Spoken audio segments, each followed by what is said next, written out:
గురుభ్యో నమ. మాతృదేవో భవ. నేటి కాలంలో తెలుగు అంటే అందరికీ చులకనైపోయింది. తల్లిదండ్రులు ఇంగ్లీష్ మాధ్యమంపై మక్కువ చూపడం, మాతృభాషను నిర్లక్ష్యం చేయడం సరి అయిన విధానం కాదు. ప్రపంచ దేశాలలో అగ్రస్థానంలో ఉన్న దేశాలు ఏవైనా కానీ మాతృభాషలోనే విద్యాభ్యాసాన్ని కొనసాగించినటువంటి విషయాలు మనం ప్రపంచంలో చూస్తున్నాం. అది మర్చిపోయి భారతదేశంలోని తెలంగాణ, ఆంధ్ర రాష్ట్రాలలో ఈ తెలుగుపై మక్కువ మర్చిపోయి పరభాష అయిన ఆంగ్ల మాధ్యమంపై ఎక్కువగా దృష్టి సారించి ప్రపంచాన్ని దర్శించాలి అనేటువంటి నెహ్రూ గారి దృష్టి ఆలోచన మంచిదే.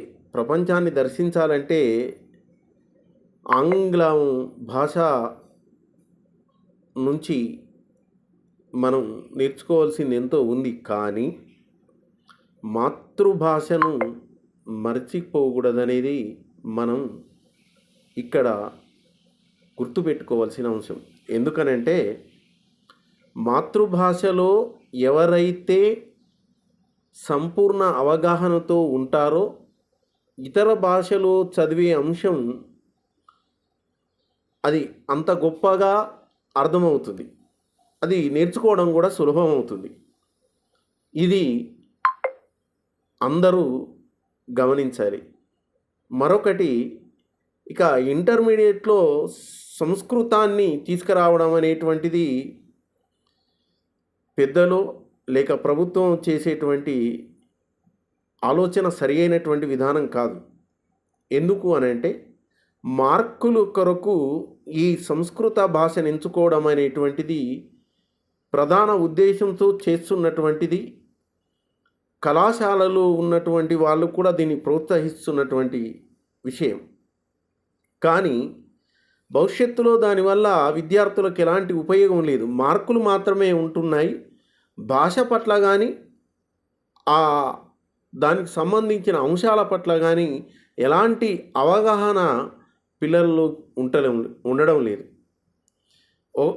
అదే తెలుగును కూడా ఇంటర్మీడియట్లో తీసుకుంటే ఖచ్చితంగా వారికి 1వ తరగతి నుంచి 10వ తరగతిలో తెలుగు చదివి ఉన్నారు కాబట్టి ఇంటర్మీడియట్లో కూడా తెలుగు చదివడం వల్ల వాళ్ళు పూర్తిగా అవగాహన పెరిగి పరిణతి పొందడానికి అవకాశం ఏర్పడుతుంది. భాష పరిడవిల్లుతుంది.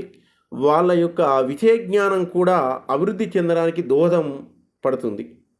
సంస్కృతం మార్కుల వరకే పరిమితం అవుతుందని గత 20 సంవత్సరాలలో ఉపాధ్యాయుడిగా కళాశాలలో పాఠాలు బోధించిన అనుభవంతో నా ఆలోచనను మీతో పంచుకోవడానికి ప్రయత్నిస్తున్నాను. ఇక మనకు పిరదౌసి కావ్యంలో నుంచి ఒక పద్యాన్ని మనం ఈ సందర్భంగా నాకు గుర్తుకొస్తుంది. ఎందుకంటే తెలుగు భాష ఔదార్యాన్ని గమనించి ఎందరో మహానుభావులు తెలుగు గొప్పతనాన్ని చెప్పినటువంటి ముఖ్యమంత్రులు, ప్రధానమంత్రి అయిన మన తెలుగువాడైనటువంటి పివి నరసింహారావు గారు తెలుగు గొప్పతనాన్ని ఎంతగా ప్రశంసించిన వారు. నేడు అదే ప్రభుత్వ స్థాయిలో ఉన్నవాళ్ళు తెలుగును కనుమరుగు చేయడానికి పూనుకోవడం అంటే ఎలా ఉందంటే ఈ పద్యం బాగా సరిపోతుందని నా ఆలోచన.